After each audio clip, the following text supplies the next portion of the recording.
बरस सगीर का नया त्यौहार यानी इंडिया पाकिस्तान का मैच अहमदाबाद क्रिकेट स्टेडियम में शुरू हो चुका है। मौसम थोड़ा गर्म है, लेकिन देखना होगा कि मैच का टेम्परेचर क्या होता है। शायकीन आज सुबह से ही कतार लगाकर इंडिया पाकिस्तान का हाई वोल्टेज मैच देखने क्रिकेट स्टेडियम पहुंचना शुरू हो चुके थे।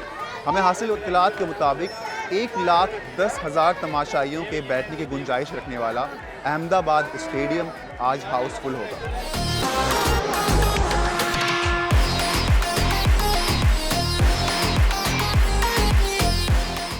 मेरा नाम तारिक है और मैं पाकिस्तान कराची से हूँ और मैं इंडिया पाकिस्तान का मैच मेरा बड़ा एक्साइटिंग था कि ये लाइफ टाइम एक्सपीरियंस है, एक दफ़ा होना चाहिए।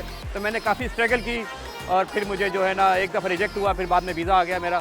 तो फिर मैंने किया चलो, फिर टिकट का इशू था, टिकट भी हमें बाद में मिल ही गया इधर उधर से। तो बड़ा इन्जॉय हो रहा है।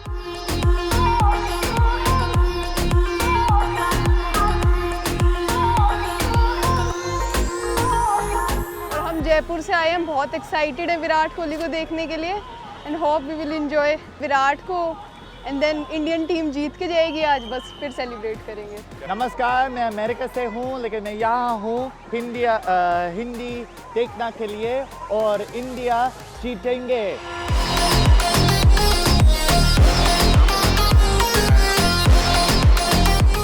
इंडिपेंडेंट उर्दू इस खेल के अहम लम्हात की रिपोर्टिंग का सिलसिला जारी रखेगा, इसलिए आप हमारे पेजेस को फॉलो करते रहें।